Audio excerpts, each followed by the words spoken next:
讲到咱全台湾有18000多位的教职人员伫咧偏远的地区教册，民间团体今仔日表示讲，根据着2018年主管服务偏远地区学校教职人员的特别奖励办法，爱替老师加保伤害险。不过主管机关所有加保人数却无到1%。国教署表示讲，会继续和地方政府来研究加保的事项。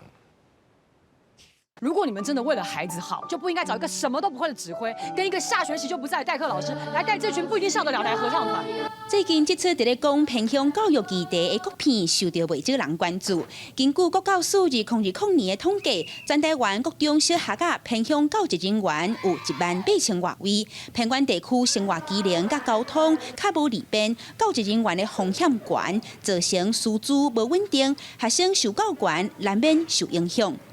知识的养成过程当中，他的老师是不要换了一个老师，他必须要去了解，在这个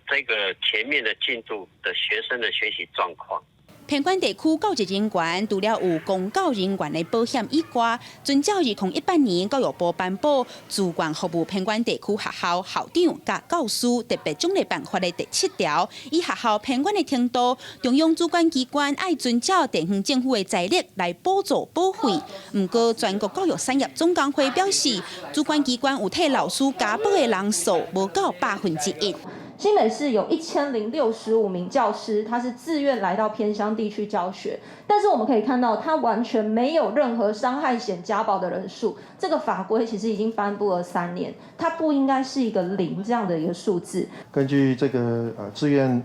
服务偏远地区学校校长教师特别奖励办法来这个做所谓的伤害保险的这个补助加保部分居然只限制只有109学年度。